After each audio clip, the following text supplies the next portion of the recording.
आज का दंगल भारत पाकिस्तान के बीच तनाव के चरम हालात पर है। पाकिस्तान कल ही संयुक्त राष्ट्र सुरक्षा परिषद में भारत की शिकायत लेकर पहुंचा था। वहां पाकिस्तान को मुंह की खानी पड़ी है। न तो सिक्योरिटी काउंसिल की औपचारिक बैठक हुई, न तो कोई तस्वीर सामने आई, न ही कोई प्रस्ताव पारित किया। सिंधु के पानी का रोना रो रहे पाकिस्तान से उल्टा सुरक्षा परिषद के अंदर पूछ लिया गया कि आप भारत को न्यूक्लियर धमकी क्यों दे रहे हो, बिना वजह मिसाइल टेस्ट क्यों कर रहे हो। तो कूटनीति के मोर्चे पर पाकिस्तान को कुछ भी हासिल नहीं हुआ। अब एक दिन बाद यानी कल पूरे भारत में सिविल डिफेंस की मॉक ड्रिल हो रही है। 54 साल बाद हिंदुस्तान इस तरह की कोई मॉक ड्रिल देख रहा होगा, और इसीलिए लोगों को 1971 का वो दिसंबर भी याद आ रहा है जब 5 दिसंबर 1971 को पाकिस्तान यूएनएससी में गया था और 6 दिसंबर 1971 को भारत में सिविल डिफेंस की मॉक ड्रिल शुरू हो गई थी। इसी मॉक ड्रिल के बाद भारत ने पाकिस्तान पर पलटवार किया था और 10 दिन के अंदर पाकिस्तान के 2 टुकड़े हो चुके थे। इस बार जब भारत सरकार ने देश के 259 सिविल डिफेंस डिस्ट्रिक्ट्स में मॉक ड्रिल करने को कहा है तो युद्ध की आशंका अब प्रबल हो चली है। आज के दंगल में हम 1971 की जंग देख चुके सेना के अफसरों और डिफेंस एक्सपर्ट्स के साथ यही जानने की कोशिश करेंगे कि क्या यह मॉक ड्रिल जंग की आहट मानी जाएगी, क्या पाकिस्तान के पास अब जंग टालने का कोई तिकड़म नहीं बचा है, और क्या आतंकवाद के खिलाफ भारत की निर्णायक जंग में दुनिया भी अब एकजुट है। ऐसे तमाम सवालों पर दंगल में हम चर्चा करेंगे। पहले यह रिपोर्ट देख लेते हैं।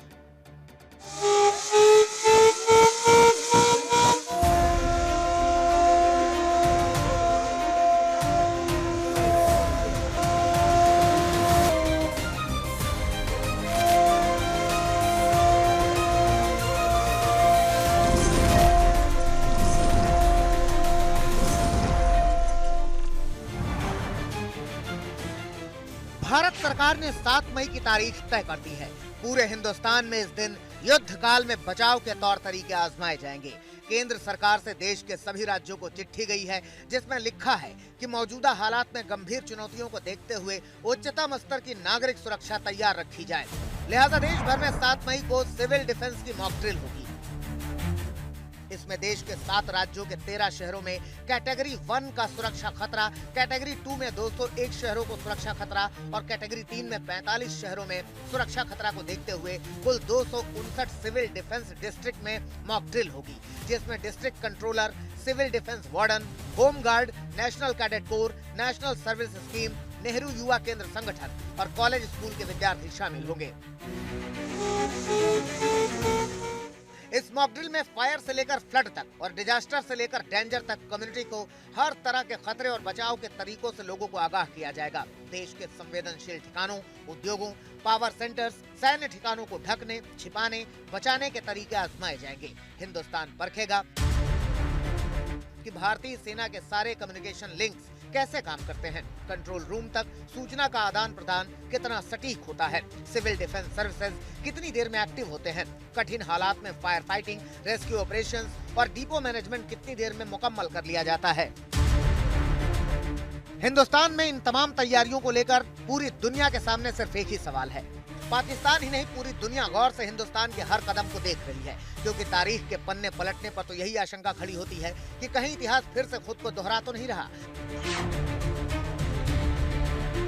वो 5 दिसंबर 1971 की तारीख थी जब संयुक्त राष्ट्र सुरक्षा परिषद में पूर्वी पाकिस्तान के अंदर पश्चिमी पाकिस्तान के उपद्रव के बाद भारत ने लास्ट वार्निंग दी थी, और अब 5 मई 2025 की तारीख थी जब भारत की गैर मौजूदगी में दुनिया ने पाकिस्तान को लास्ट वार्निंग दी है। Announced that regular Indian forces have been instructed to move into East Pakistan. पहले सुनिए, 1971 में जब अमेरिका तक भारत के खिलाफ था, तब पाकिस्तान की दहशतगर्दी के खिलाफ दुनिया से भिड़ जाने वाले भारत ने यूएनएससी में क्या कहा था। अब सुनिए, 5 मई 2025 को जब पाकिस्तान ने यूएनएससी में मौजूदा हालात पर दुनिया को बहकाने की कोशिश की तो पाकिस्तान से पूछा गया कि क्या पहलगाम नरसंहार में लश्कर का हाथ नहीं है, क्या पहलगाम में धर्म पूछकर नरसंहार नहीं किया गया। पाकिस्तानी सरकार बार बार न्यूक्लियर धमकी क्यों दे रही है, पाकिस्तान ने आगे बढ़कर मिसाइल टेस्ट क्यों शुरू किए। इस बार पाकिस्तान की फजीहत का हाल ये रहा कि सिक्योरिटी काउंसिल वाले ना तो हॉर्स शू टेबल पर बैठने को तैयार हुए और ना ही क्लोज डोर हुई इस बैठक की कोई तस्वीर सामने आ सकी, ना ही कोई प्रस्ताव पारित हो सका।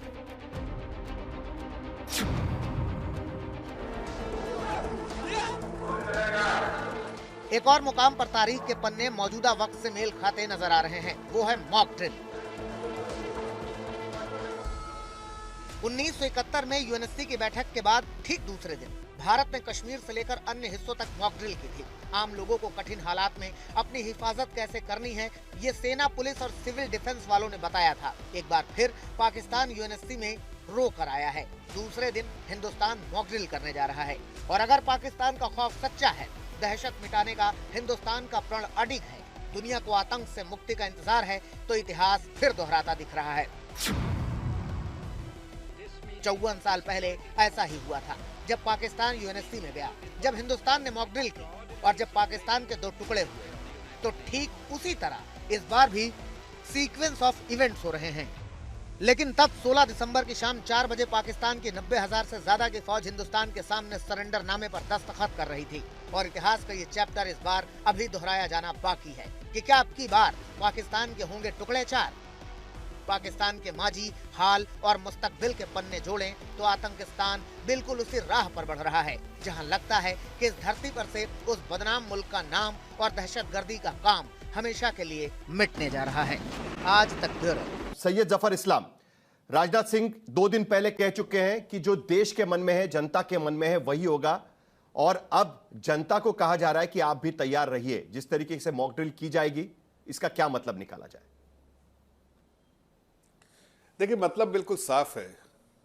Writing on the wall is very very clear. आपको उसमें किसी को पढ़ने में शायद दिक्कत हो रही हो, लेकिन हमारे दुश्मन मुल्क उसको दिक्कत नहीं, उसको समझ में आ गया है कि सामने बिल्कुल वॉर जो है, जो हिंदुस्तान का जो इंतकाम लेने का तरीका है, वो बिल्कुल सामने कुछ दिन में आ जाएगा। इसलिए बिल्कुल साफ है, क्लैरिटी है और इसीलिए प्रिपेयर्डनेस भी, सिविल डिफेंस प्रिपेयर्डनेस भी उसी जो प्लानिंग के तहत की जा रही है, ताकि ये भी प्रिपेयर्डनेस ज़रूरी है। आज हर चीज़ को एक्टिवेट करना ज़रूरी है और इसीलिए देखिए, आप जिस दिन से 22 अप्रैल के बाद ये प्रिपेयर्डनेस जो शुरू हुआ, जब से आदरणीय प्रधानमंत्री जी ने 24 तारीख को ऐलान किया देश और दुनिया के लोगों को, ग्लोबल कम्युनिटी को, कि इंतकाम बहुत ही गहरा होगा और अकल्पनीय होगा। मीन्स जो हमने आज तक जो सर्जिकल स्ट्राइक किया थे या एयर स्ट्राइक किया था, वो आतंकवादी ठिकाने में किया था। ये इस बार हम पाकिस्तान को नष्ट नाबूद करने का जो इरादा है उसको पूरा करके दिखाएंगे। अब ये कैसे होगा, क्या होगा, ये सारी तैयारियां तो हो चुकी है। आपको बार बार आपके चैनल पे भी और बाकी दूसरे दीगर चैनल पे भी दिखाया जाता है कि ये सारी मीटिंग्स हो रही है आदरणीय प्रधानमंत्री की अगुवाई में, गृह मंत्री की अगुवाई में और जो एनएसए और डिफेंस मिनिस्टर सब की अगुवाई में होती रहती है मीटिंग। लेकिन अलग अलग मीटिंग होती रहती है और सब का निचोड़ ये है कि हम पूरे तौर से पाकिस्तान को नस्तनाबूद करने का इरादा जो पक्का है, राइटिंग ऑन द वॉल। और हिंदुस्तान के सैयद जफर इस्लाम कह रहे हैं, Atul Londhe Patil, writing on the wall है। 259 डिस्ट्रिक्ट्स में यह मॉक ड्रिल किया जाएगा। इससे पहले 1971 में इस तरीके का मॉक ड्रिल हुआ था और उसके बाद जो हुआ वो इतिहास सबके सामने है। अतुल लोंढे पाटिल, विपक्ष की भूमिका इस पूरे मामले को लेकर? नहीं, एकदम साफ है विपक्ष की भूमिका। हमारा जो सीडब्ल्यूसी का रिजोल्यूशन है और उसके बाद जो रिजॉल्व दिखाया है राहुल जी ने, प्रियंका जी ने, खड़गे जी ने और कई तमाम नेताओं ने जो दिखाया, उसे सीडब्ल्यूसी इंपॉर्टेंट है कि हम सरकार कड़ा कदम ले। ये बहुत हो गया है, अभी सहन शक्ति के बाहर है। ये अगर हमारे सैलानियों को, आम आदमी को अटैक कर रहे होंगे तो ये माफी के लायक नहीं है। सरकार कड़ा कदम ले, विपक्ष पूरी ताकत से खड़ा है। और ये मॉक ड्रिल्स तो होती है क्योंकि हर इंसान जो है वो भी लड़ेगा साथ में, वो अपने आप को बचाते हुए जितनी क्षति कम हो सकती है उसका जो एक प्रिपरेटरी प्रोसेस जिसे हम कहते हैं वो शुरू है, तैयार है सब, पूरा देश तैयार है, पूरा देश एक साथ में पूरी ताकत से खड़ा है, एकत्मता के साथ। ये संदेश पूरे दुनिया को जा रहा है कि किस तरह से भारत संकट के काल में एक हो जाता है, पूरी ताकत इकट्ठी हो जाती है, पूरा उसका विल पावर इकट्ठा हो जाता है, पूरा विल पावर उसका इकट्ठा हो जाता है। तो जो सरकार करेगी उसके साथ पूरी ताकत से हम खड़े हैं। बिल्कुल। सैयद जफर इस्लाम कुछ कहना चाह रहे हैं, लेकिन 3 सवाल मैं आपके पास आ रहा हूं। 3 सवाल इससे उठते हैं जिस तरीके से मॉक ड्रिल किया जा रहा है। इससे पहले 1962 में, 1965 में और 1971 में जब जंग हुई थी, पहले भारत और चीन के बीच में, फिर भारत पाकिस्तान के बीच में जो जंग हुई थी, उसके बाद अब यह मॉक ड्रिल किया जा रहा है। तो क्या यह मॉक ड्रिल जंग की आहट हम मान सकते हैं? क्या पाकिस्तान के पास, दूसरा सवाल इससे उठता है, क्या पाकिस्तान के पास अब जंग टालने का कोई तिकड़म नहीं बचा है? यूएनएससी भी जाकर पाकिस्तान हो गया, लेकिन वहां से भी उनके मन की बात नहीं निकल पाई। और आखिर में क्या आतंकवाद के खिलाफ भारत की निर्णायक जंग में दुनिया भी एकजुट है? क्योंकि यूएनएससी के का कोई भी प्रस्ताव या कोई भी स्टेटमेंट उसमें नहीं आ पाया, क्योंकि एक मत से जो पाकिस्तान चाह रहा था वो यूएनएससी में नहीं निकल पाया। और इसके लिए क्या दुनिया भी एकजुट भारत के साथ में इस वक्त नजर आ रही है? सैयद जफर इस्लाम, आप कुछ कहना चाह रहे थे, उसके बाद बाकी पैनलिस्ट के पास भी जाएंगे। देखिए 2-3 चीजें जो सवाल उठा उस पर भी टिप्पणियां कर देता हूं, फिर उस जो अपनी बात कहना चाह रहा था। बिल्कुल साफ है, डिसाइसिव लड़ाई है और आतंकवाद के खिलाफ लड़ाई है। पूरा दुनिया एक साथ खड़ा होगा आतंकवाद के खिलाफ लड़ने के लिए। पाकिस्तान अलग थलग अपने आप को महसूस कर रहा है। और हम ये भी बताना चाहते हैं कि देखिए आदरणीय प्रधानमंत्री जी ने पिछले 10-11 साल में हर प्लेटफॉर्म, ग्लोबल प्लेटफॉर्म से आतंकवाद के खिलाफ लड़ने के लिए सबको एकजुट होने के लिए कहा। और आज पाकिस्तान में जैसे यूनाइटेड नेशन में जिस तरह से उसको लताड़ पड़ी और पूरी दुनिया एक साथ एकजुट होकर खड़ा है, उससे समझ में आता है कि पाकिस्तान के गिने चुने दिन बचे हुए हैं। लेकिन बहुत अहम बात यह है कि देखिए मैं कोई टीका टिप्पणी नहीं करना चाहता ऐसी चीज़ों में। जिस तरह से अभी अतुल भाई ने कहा, अतुल लौंडे पाटिल साहब ने, वो उसमें एक अपोजिशन की भूमिका उसको सराहता हूँ।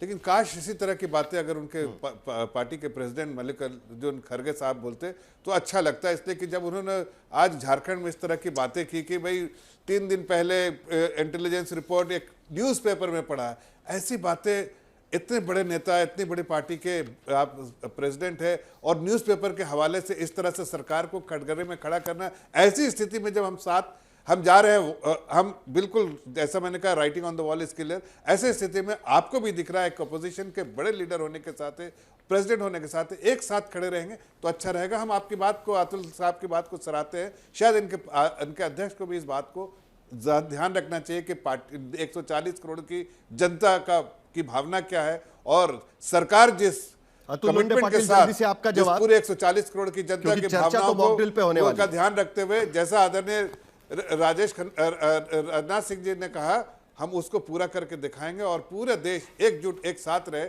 इस तरह के इस वक्त ऐसे जो स्टेटमेंट शायद मुझे लगता है नहीं कि वारंटेड है, ऐसे स्टेटमेंट से बचना गलती किसकी हुई वगैरह वो सब बातें तो बाद में भी होती रहेगी, इसलिए सराहा है। कहने का मतलब यही है सरकार की तरफ से। अतुल लौंडे पाटिल, जल्दी से आपका जवाब, बाकी लोग भी।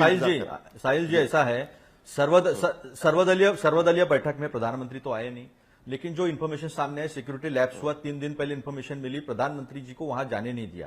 क्या आम लोगों की जिंदगी की वैल्यू नहीं है? क्या विपक्ष को कोई सवाल खड़ा ही नहीं करेगा? मैं तो नरेंद्र मोदी जी के इतने सारे स्टेटमेंट और इतनी सारी प्रेस कॉन्फ्रेंस मुंबई में, साहिल आपने कवर भी किया होगा उस वक्त, मुझे बोलना नहीं है वो, लेकिन बार बार इसी चीज को लाकर ये जो राजनीति करते हैं, ये गंदी राजनीति छोड़ दें। अभी सब एक है। और कुछ सिक्योरिटी लैप्स का सवाल, क्योंकि आम आदमी की जिंदगी गई है, पहले बार अटैक हुआ है, आम आदमी पर अटैक हुआ है, सैलानियों पर अटैक हुआ है, तो वो सवाल पूछा है, तो विपक्ष तो सवाल पूछेगा आम आदमी की जिंदगी के लिए कि वो भारतीय नहीं थे जो गए, वो उनके लिए उनके वो ऊपर जो अटैक हुआ, भारत की अस्मिता के ऊपर, स्वाभिमान के ऊपर, भारत के ऊपर अटैक हुआ है वो। तो मैं तो पहले से हमने जो स्टैंड लिया है वो सीडब्ल्यूसी का स्टैंड इंपॉर्टेंट स्टैंड है, पूरी ताकत से हम साथ में खड़े हैं, इसमें कोई दो राय नहीं है। मैं भी गिनवा सकता हूं साहिल, मेरे पास सब कुछ है। प्रेसिडेंट साहब बाहर है क्या? प्रधानमंत्री मोदी जी जब चीफ मिनिस्टर थे तो कितना गैर जिम्मेदाराना उनका रवैया था, कितना उनकी एड कैसे दी थी पेपर में, किस तरह से ताज होटल का फोटो दिया था, किस तरह से क्या क्या फोटो, लेकिन जाना नहीं है ना उसमें सैयद भाई, जाना नहीं है उसमें। आप और हम तो आधिकारिक भूमिका पार्टी की रखते हैं, तो आधिकारिक भूमिका हम बता रहे। सवाल तो एक दो सवाल तो खड़े होंगे, आम आदमी की जिंदगी है।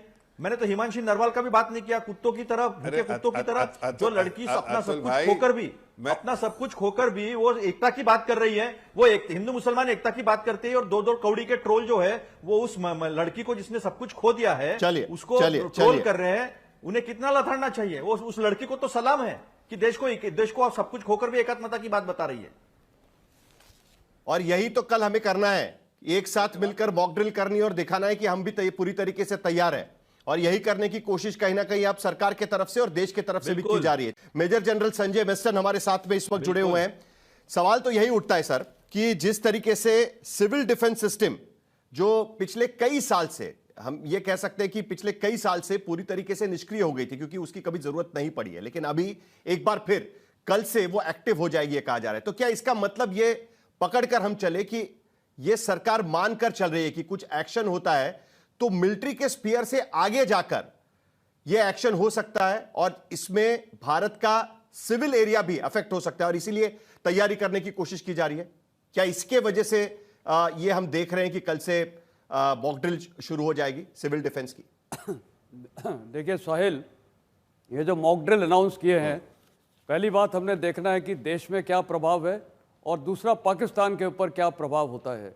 आप देखिए, जब से स्टेटमेंट्स आ रहे हैं इंडियन प्राइम मिनिस्टर के, इंडियन लीडरशिप के, तमाम डिफेंस मिनिस्टर वगैरह के, और जितना भी अभी तक हमने रोज एक्शन किए हैं, पाकिस्तान में बहुत ज़्यादा फर्क पड़ रहा है। वहाँ ऑब्वियसली एक घबराहट का माहौल हो चुका है। अभी तो काइनेटिक एक्शन शुरू ही नहीं हुआ है, वो जब शुरू नहीं हुआ तो उसके बावजूद आप देख लिए वो कितनी घबराहट हो गई है। इंडस वाटर ट्रीटी से लेके जितने भी एक्शंस हुए हैं, और ये मॉक ड्रिल वाला भी है, इसके ऊपर भी पाकिस्तान के ऊपर फर्क पड़ेगा। तो ये एक मैसेजिंग तो है, अब पाकिस्तान के ऊपर है वो किस प्रकार ये मैसेजिंग को ले। जहाँ तक हमारे देशवासियों के सवाल है, देखिए कहने का मतलब ये है कि पहली बात, हमारा जो multi layered air defence system है वो कामयाब है और बहुत अच्छा है। हमारे पास सारे हथियार हैं, कोई भी एनिमी की मिसाइल्स, ड्रोन्स या एयरक्राफ्ट अगर इंट्रूड करने की कोशिश करता है तो वो मल्टी लेयर्ड सिस्टम हमारा जो है वो 99% मैं बोलूँगा सब टारगेटिंग हो जाएगी और उसको यहाँ तक पहुँचने की क्षमता नहीं रहेगी। लेकिन एक आध अगर मिसाइल हो जाए या ड्रोन हो गए, जैसे अभी आपने देखा हूती मिसाइल एक जाके इजरायली एयरपोर्ट पे गिरी है 3 दिन पहले ही, तो हो सकता है कि लोगों के लिए ये एक कॉशन है, एक प्रिकॉशन और प्रिवेंशन के तौर पे एक ड्रिल बताई जा रही है कि अगर ऐसा कुछ होता है तो आपको इस प्रकार की ड्रिल करनी है। बेसिकली इनको प्रिपेयर कर रहे हैं, इसमें एक डर की भावना से नहीं है कि ये लड़ाई होगी। कई लोग अब बात करने लगे कि लड़ाई हो जाएगी, नहीं, ये अलग बात है। ये सिर्फ एक प्रिकॉशनरी और प्रिवेंटिव मेजर है, prevention is the best cure, ये वो बात है। तो ये जो जितना भी ये कार्रवाई हो रही है, ये लोगों के लिए एक उनको भी लगेगा, गवर्नमेंट की जब अप्रोच होती है ये होल ऑफ नेशन अप्रोच है। होल ऑफ नेशन अप्रोच ये मतलब है कि आम तौर पे जो आम जनता है वो सोचती है ये फौजी लड़ेगी या पॉलिटिकल लीडरशिप का काम है, पूरा देश एकजुट होकर ये लड़ाई करता है, पूरा नेशनल सपोर्ट हो जाता है। तो ये जो अभी कार्रवाई है, इससे हमारा देश में सब जागरूक हो जाएंगे कि उनका भी कोई रोल है। उनका क्या क्या रोल है? पहला रोल है खुद को बचाना, गवर्नमेंट की प्रॉपर्टी, अपनी प्रॉपर्टी को अगर बचा सकते हैं, और आपस में जितने लोग हैं उनको भी बचाना। लेकिन सबसे बड़ी चीज ये भी है इसमें साथ साथ कि एक गवर्नमेंट की ये साफ मैसेजिंग लोगों के लिए भी है, क्योंकि भारत के अंदर कुछ मैं बोलूंगा सपोर्टर्स हैं पाकिस्तान के और स्लीपर सेल्स हैं, वो जो एक्टिवेट हो सकते हैं। तो उनके लिए भी एक मैसेज है कि जो आम जनता है वो भारत सरकार के आईज और ईयर्स हैं। कहने का मतलब है अगर उनको कुछ भी ऐसी सस्पिशियस एक्टिविटी दिखती है एक तरीके तो उनका से फर्ज है रिपोर्ट करना। बिल्कुल, तैयारी एक तरीके से। लेफ्टिनेंट जनरल यादव, सवाल यही है ना कि कहीं ना कहीं अपने आप को तो हम तैयार कर ही रहे हैं, लेकिन उसके साथ साथ ये पाकिस्तान को भी एक मैसेज है जिसे हम कह सकते हैं कि देखिए हम तैयार हो रहे हैं। क्योंकि 1971 में देखा था कि मॉक ड्रिल हुई और कुछ ही दिन में पूरी तरीके से एक युद्ध शुरू हुआ। हालांकि मेस्तन सर कह रहे हैं कि युद्ध ही होगा, ऐसा कोई जरूरी नहीं है, लेकिन एक अपना प्रिपेयर्डनेस हम यहां पर दिखा रहे हैं। लेकिन यह पाकिस्तान को भी एक मैसेज हम कह सकते हैं। बिल्कुल ठीक है, और जो जनरल साहब ने बोला है मैं उनसे सहमत हूँ। देखिए, जब भी देश लड़ाई के अंदर जाता है, ये सिर्फ आर्म्ड फोर्सेस नहीं, पूरा देश जाता है उस लड़ाई के अंदर। और आज की तारीख में जो लड़ाई हमारी और पाकिस्तान के बीच में चल रही है, it has already started. It is a hybrid warfare. Hybrid warfare के अंदर सेना जो है सबसे आखिर के अंदर है। उससे पहले जैसे आपने देखा इकोनॉमिक लेवल के ऊपर है, पॉलिटिकल लेवल पे है, डिप्लोमेटिक लेवल के ऊपर है, पाकिस्तान के ऊपर शिकंजा जकड़ा जा रहा है। तो उसके लिए साथ में जब हम सेना और सिविल सोसाइटी इकट्ठे होकर हमको लड़ाई लड़नी है, तो ये जो मॉक ड्रिल कल होने के लिए वाली है, उसके अंदर we are preparing the nation for contingency. और उसके लिए हमने क्या किया है कि पूरे देश को और जितने भी पॉसिबल ऑब्जेक्टिव्स है उन ऑब्जेक्टिव्स को 3 कैटेगरीज के अंदर बांटा है। कैटेगरी 1 है वो स्ट्रेटेजिक हमारे ऑब्जेक्टिव्स हैं, जैसे आपके न्यूक्लियर पावर प्लांट्स हैं, आपकी डैम्स हैं, आपके बैरेजेस हैं, जिसमें फ्लडिंग की जा सकती है या फिर वाटर को डिनाइल किया जा सकता है। तो ये चीज ज्यादा जरूरी हो जाती है। आपने देखा इंडस वाटर ट्रीटी है, जिस प्रकार के बयान हम दे रहे हैं, जिस प्रकार के बयान पाकिस्तान दे रहे हैं, इसमें इसकी अहमियत बहुत ज्यादा बढ़ जाती है। उसके बाद पॉलिटिकली इंपॉर्टेंट जो टाउन्स हैं, जैसे दिल्ली है, बॉम्बे है, चेन्नई है, कोलकाता है, ये बड़े बड़े शहर हैं जिनका पॉलिटिकल वैल्यू बहुत ज्यादा है, इनके ऊपर तबाही हो सकती है।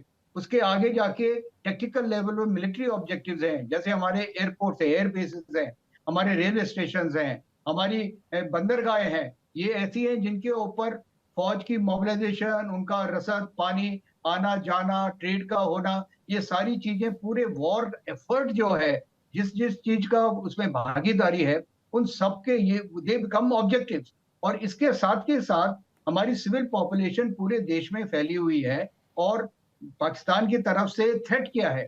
थ्रेट है कि वो मिसाइल्स दाग सकते हैं। अब मिसाइल की अगर बात करें, मिसाइल की जो रेंज है सबसे ज्यादा है। इनके पास कई किस्म की मिसाइल है। गौरी मिसाइल है जिसकी रेंज 1, 2, 3 इनका है, 1500 किलोमीटर से 250 किलोमीटर 2500 किलोमीटर तक है। शाहीन मिसाइल उनके पास है 2000 से 2500 किलोमीटर की मिसाइल है। और अभी रिसेंटली उन्होंने एक मिसाइल का इन्होंने डेमोन्स्ट्रेशन किया था। यही तो सवाल है सर कि जो यूएनएससी के मीटिंग में पाकिस्तान को पूछा गया, जब पाकिस्तान भारत की शिकायत करने के लिए मीटिंग बुला चुका था, और वहां पर यही सवाल पूछा गया कि आप बिना किसी सबूत के ये मिसाइल टेस्टिंग क्यों कर रहे हो, क्यों आप इस तरीके से युद्ध की स्थिति पैदा करने की कोशिश कर रहे हो। पहलगाम को लेकर भी कई सवाल पूछे गए। सुशांत सरीन भी हमारे साथ में है, क्योंकि कल की जो मीटिंग हुई बड़ा इंटरेस्टिंग एक तरीके से साझा चीज दिखाई देती है कि 5 दिसंबर 1971 को संयुक्त राष्ट्र सुरक्षा परिषद की मीटिंग हुई थी। 1971 के वॉर के पहले वहां पर भी भारत ने आगाह किया था कि देखिए हम इस तरीके की कोई भी शिरकत बर्दाश्त नहीं करेंगे। और उसके बाद दूसरे ही दिन भारत में मॉक ड्रिल की गई थी, कश्मीर से लेकर कन्याकुमारी तक। और आज भी हम देख रहे हैं कि कल अब भारत में मॉक ड्रिल होगी।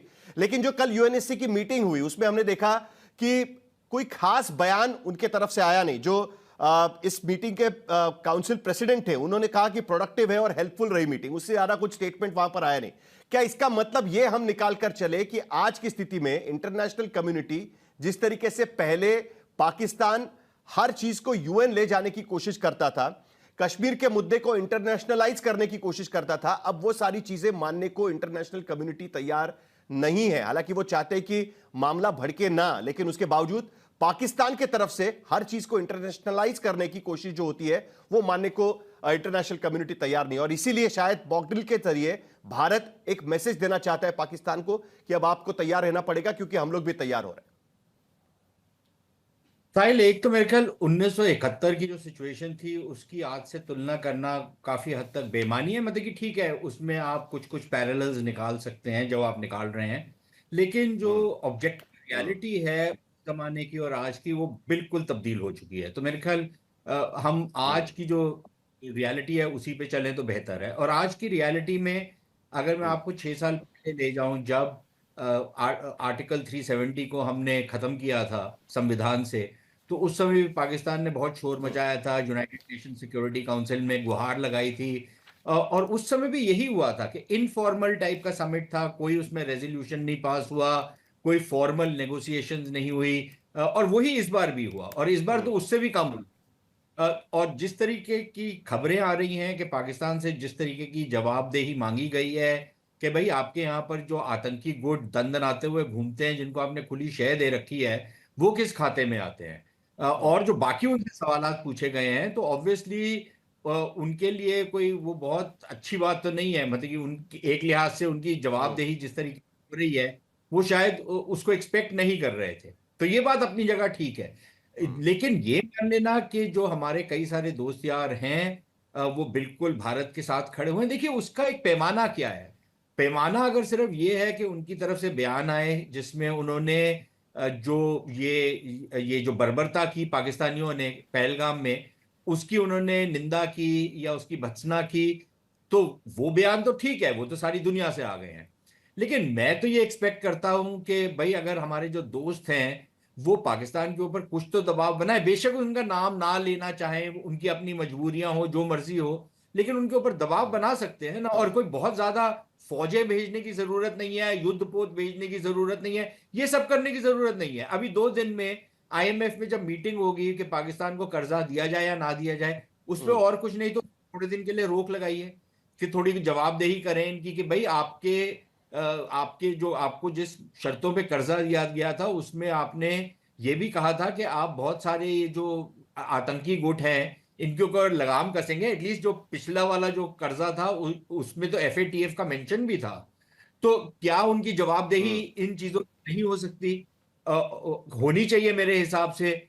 और उसका कोई हमारे को अंदेशा नजर नहीं आ रहा कि कुछ होगा इस टाइप का। तो मेरा मानना यह है कि हमारे बहुत सारे जो दोस्त यार हैं दुनिया भर में, उनको वो भारत को नसीहत तो दे रहे हैं कि देखिए आप थोड़ा सा रिस्ट्रेंट रखें, लेकिन रिस्ट्रेंट का मतलब क्या है कि एक तरफ से मेरे ऊपर आतंकी हमला हो रहा है और आप कहते हैं कि यार थोड़ा सा हौसला रखो। मैं कितना हौसला रखूं यार? 40 साल जेनेरिक टर्म है, रिस्ट्रेन करिए। हाँ, मतलब कि बड़ा जेनेरिक टर्म है, उसका कोई ठोस मतलब नहीं है। जैसे कुछ दिन पहले जयशंकर कह चुके हैं कि हमें प्रीचर की जरूरत नहीं है, हमें ऐसे दोस्त चाहिए कि जब हम कुछ करें तो हमारे साथ में खड़े हो जाए। लेकिन क्या उसकी कमी है क्या अभी भी भारत को? 2 चीजें हैं ना। एक तो फिर हमको अपने आप से भी सवाल पूछना चाहिए कि जब दूसरे वाले हमसे पूछते हैं तो क्या हम उनके साथ लिहाज से खड़े होते हैं? भाई इजराइल हमारे साथ खड़ा रहता है हरदम। हम इजराइल की कितनी साथ हम खड़े हुए, जब वो अपनी जंगें लड़ते हैं तो हम भी तो एक बीच बचाव की रास्ता निकालने की कोशिश करते हैं ना। तो दुनिया भी हमारे साथ फिर वही रवैया एक लिहाज से अडॉप्ट कर रही है। दूसरी चीज ये है कि लेकिन फिर उसमें और पहलू भी आ जाते हैं और पेचीदगियां भी आ जाती हैं। और पेचीदगियां ये आ जाती हैं कि हमारे ऊपर हमला हो रहा है ना, हम तो किसी के ऊपर हमला नहीं कर रहे, हम तो बड़े खुश थे, हम तो अपनी तरक्की की बात कर रहे थे, आर्थिक जो हमारी सिचुएशन है उसको बेहतर कैसे किया जाए और उद्योग कैसे लेकर के आए जाए, रिफॉर्म्स कैसे लेकर के आए। हमारे यहाँ तो ये डिबेट हो रही थी। बाकी जो राजनीतिक लेवल पे जिस तरीके के डिबेट आप लोग करवाते हैं वो अपनी जगह ठीक है, लेकिन जो बड़े डिबेट थे भारत में वो ये तो नहीं था कि पाकिस्तान को तो सब इग्नोर कर रहे थे यार। पाकिस्तान की बात कौन करता है आज की डेट में? पाकिस्तान की वक्त क्या है, पाकिस्तान की औकात क्या है? हम लोग तो बात करते हैं यार चीन के साथ अगर हमारी एक प्रतिस्पर्धा है तो उसको कैसे हम लोग मैच किया जाए। बेशक वो सैन्य उसमें हो, बेशक वो आर्थिक तौर पर हो, बेशक कूटनीतिक तौर पर हो, हम तो उस पर एक सवाल पूछना मेरे ख्याल से लाजमी है और इसका जवाब मुझे ना आप सभी से चाहिए, क्योंकि आपने इंटरेस्टिंग जिक्र किया। आपने कहा कि 1971 का मामला अलग था, उस वक्त का दौर अलग था, उस वक्त की चीजें अलग थी और उस वक्त का माहौल अलग था। लेकिन पैरेलल ड्रॉ कर रहे हैं तो पैरेलल तो ड्रॉ होगा ही, क्योंकि सबसे बड़ी बात क्या है ना कि कल से हम देख रहे हैं, जैसे ही ये खबर आई है मुंबई में भी लोगों के लगातार फोन आ रहे हैं कि क्या युद्ध होगा। सबको यही लग रहा है कि भाई अचानक ये क्यों हो रहा है, क्योंकि कारगिल का वॉर भारत देख चुका है, 73 दिन तक चला था करीब करीब, लेकिन उसके बावजूद इस तरीके का मॉक ड्रिल नहीं किया गया था पूरे देश भर में। जिस तरीके का माहौल बन रहा है उसके वजह से यह सवाल उठता है कि क्या उस तरफ ये जा रहे हैं। जल्दी से आपका पहले एक जवाब, उसके बाद मेजर जनरल संजय मेस्टन आप भी अपनी भूमिका रखिए प्लीज। साहिल, एक तो मैं ये मानता हूं कि ये मॉक ड्रिल्स हर 6 महीने में होने चाहिए या हर 3 महीने में एक बार ही होने चाहिए।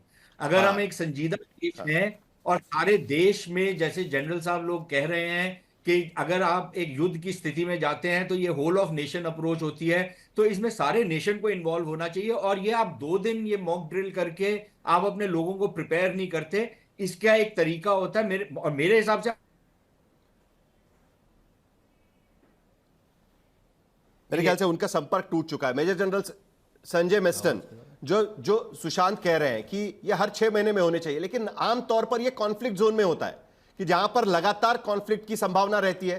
क्या आज की स्थिति में भारत सरकार ये एक मैसेज देना चाहती है कि हम कॉन्फ्लिक्ट की संभावना में जा सकते हैं और इसके लिए हमें तैयार होना चाहिए, और इसीलिए ये 259 डिस्ट्रिक्ट में इस तरीके से मॉक ड्रिल किया जाएगा, सबको तैयार किया जा रहा है। साहिल, आपने एक बड़ा अच्छा सवाल उठाया था कि देश में जैसे मुंबई जैसे शहर में लोग पूछ रहे हैं क्या लड़ाई होगी।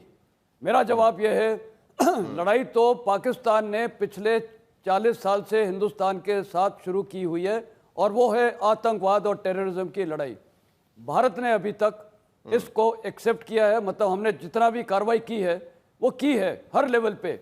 लेकिन अब भारत ने भी जो ये 22 अप्रैल को ये इन्होंने पहलगाम में हत्या की हमारे नागरिकों की, उसके बाद से हमने भी अपनी लड़ाई शुरू कर दी है। लड़ाई का मतलब यही नहीं है कि सिर्फ जब फौज करती है, लड़ाई का मतलब है जो डिप्लोमेटिकली हमने पाकिस्तान को आइसोलेट कर दिया है।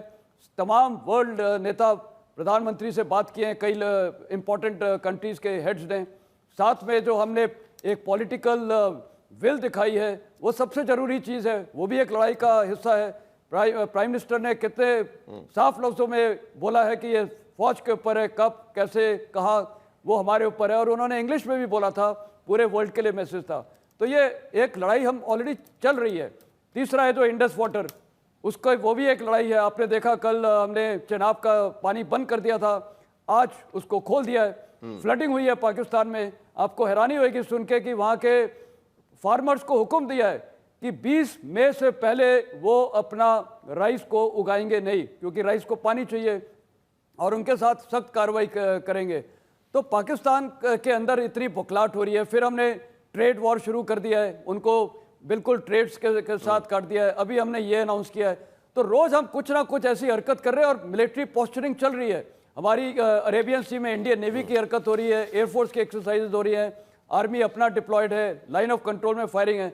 ये वॉर ऑलरेडी चल रही है, लड़ाई चल रही है, लेकिन किस लेवल तक जाएगी मेरे को लगता है भारत अभी कुछ तो करेगा, काइनेटिक एक्शन तो करना है, और ये काइनेटिक एक्शन अच्छा होगा। इससे ज़्यादा मैं नहीं बोलना चाहूँगा, और तीनों डायमेंशंस पे होगा, एयरफोर्स, नेवी, आर्मी लेवल पे। लेफ्टिनेंट जनरल यादव, इसका अंदेशा पाकिस्तान को पहले से ही हो गया था, क्योंकि देखिए उस दिन जिस दिन ये अटैक हुआ 22 तारीख को, 22 अप्रैल को, उसके रात से ही 8 बजे से ही पाकिस्तान ने अपना डिप्लॉयमेंट शुरू ही कर दिया था। सबसे पहले रात को 8 बजे JF-17 फाइटर जेट कराची से लाहौर एयरबेस पहुंच गया। उसके बाद 17 इस तरीके के एयरक्राफ्ट वहां पर भेजे गए, मूवमेंट शुरू कर दी गई LOC की तरफ।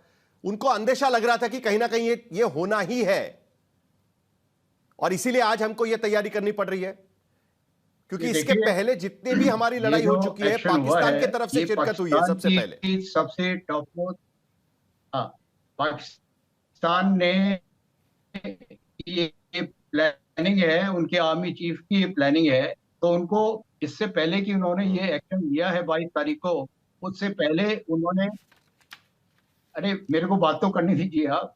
ये जो प्लानिंग है पूरा ऑपरेशन, बोलिए, आपकी आवाज आ रही है, आर्मी चीफ के कहने से वो आया है, और जब उन्होंने किया है तो हाँ, ये जो एक्शन है ये आर्मी चीफ के कहने पे हुआ है। ये बड़ी अच्छी उन्होंने प्लानिंग करके किया है, और जब भी इस प्रकार का है तो उन्होंने अपनी कॉन्टीजेंसी प्लानिंग करी है। उस कॉन्टीजेंसी प्लानिंग में उनको जो डर है वो है, जैसे हमने पहले बालाकोट किया था, सर्जिकल स्ट्राइक करी थी, उनके अड्डों के ऊपर हमने हमले कर रहे थे, तो उनको ये डर था, तो इसलिए उन्होंने पहले से ही अपना डिप्लॉयमेंट कर दिया है। आर्मी के फॉरवर्ड जो एरियाज हैं, ट्रुप्स हैं, उनमें डिप्लॉयमेंट है, साथ में एयरफोर्स को फॉरवर्ड बेसिस के ऊपर वो ले आए हैं। तो इस बार वो तैयार हैं, ताकि जो इस बार कोई पिछली बार जो भी हमने एक्शन लिया था हमारे पास सरप्राइज था, इस वक्त हमारे पास सरप्राइज नहीं है, ये बात हमको माननी होगी। और जब हमारे पास सरप्राइज नहीं है तो हमारा लड़ाई का तरीका अलग होगा, और उसके time and place of choosing जो हम जिसकी बात करते हैं वो हमारी प्लानिंग के द्वारा किया जाएगा।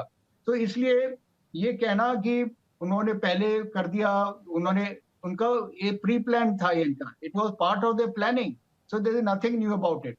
दूसरी बात, मैं आपके एक सवाल पे आता हूं, जिसमें आपने बताया था क्या स्कूल कॉलेजेस के अंदर सिविल डिफेंस की जो ट्रेनिंग है, जैसे सुशांत जी ने बताया था कि it should be a continuous process. Civil defence जो है ये कभी भी आ सकता है।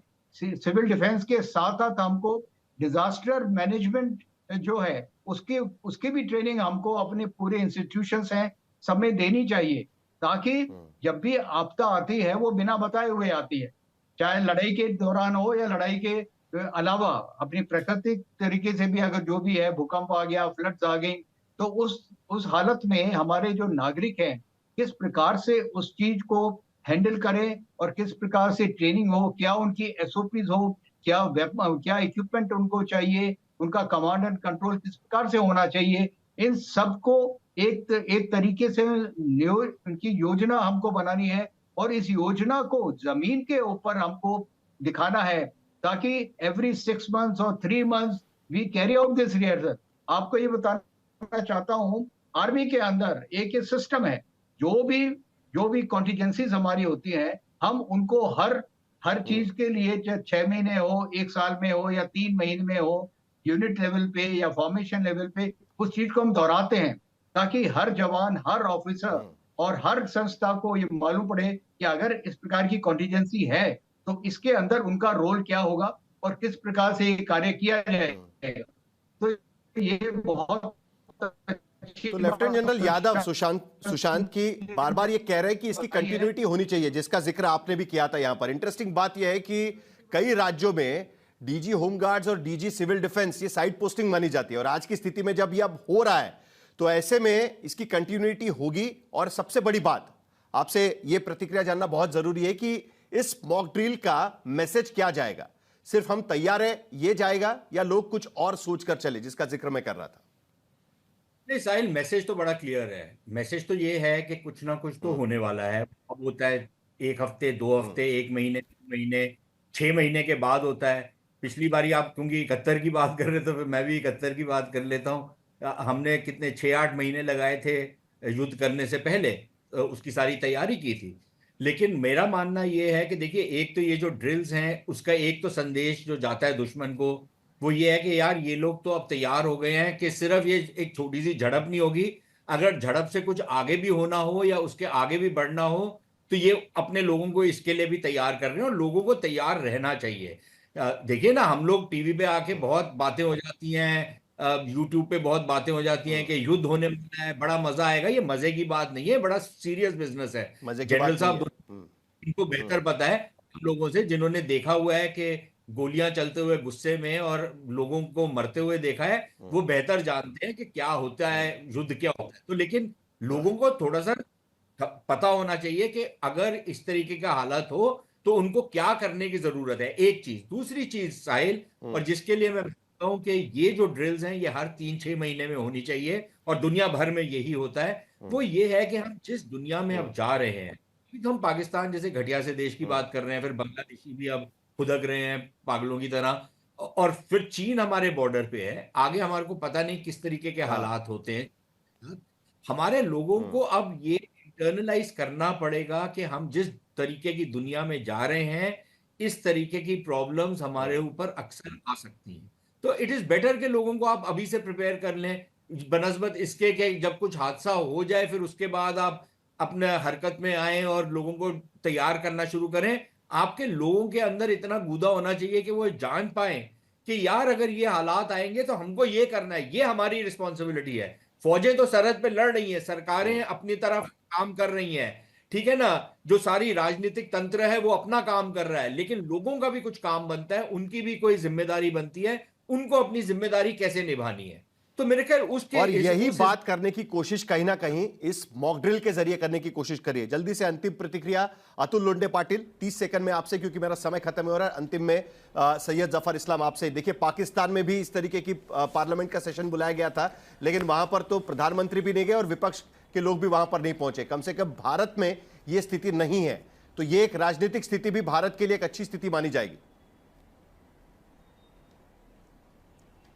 देखिए साहिल, अभी ये प्रॉक्सी वॉर है जो जनरल जिया ने शुरू किया था। उनको पता था कन्वेंशनल वॉर में हिंदुस्तान को हरा नहीं सकते, तो हमने बहुत आघात जो है अब तक सहन किए हैं।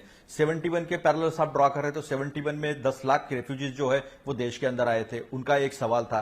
दूसरा सवाल अमेरिका और चाइना का था, वो क्या भूमिका लेंगे, क्योंकि उनकी फ्रेंडशिप ट्रीटी थी। वहां से जाकर रशिया से जाकर उन्होंने दोस्ती कर स्ट्रेटेजिक बैलेंस जो है, बैलेंस ऑफ पावर जो है एशिया का, वो कंट्रोल करने के बाद किया था। आज की स्थितियां अलग है, बार बार झेल चुके हैं। आम आदमी की जिंदगी जो है वो नॉन स्टेट एक्टर के यानी आतंकवादियों के हाथ में लेकर ये कंटिन्यूस से चल रहा है। इसीलिए इस बार स्टेट एक्टर जो है उसको जवाब देना पड़ेगा। उसके पीछे जो आका के आका है ना, उनको भी जवाब देना पड़ेगा। सैयद जफर इस्लाम, 20 सेकंड में, समय खत्म हो गया है मेरा, जल्दी से। देखिए, ऐसा है साहिल जी, ऐसा है कि बस 20 सेकंड में ये कहूंगा कि ये डिसाइसिव लड़ाई है, टारगेटेड है, स्ट्रेटेजिक है, वेल ऑयल्ड टीम हमने रखी है। जो देश की जो आर्म फोर्सेस, जो जनता है, उसके बीच में समन्वय कैसे होना चाहिए, किस वक्त किस तरह इमीडिएट रिस्पॉन्स होना चाहिए।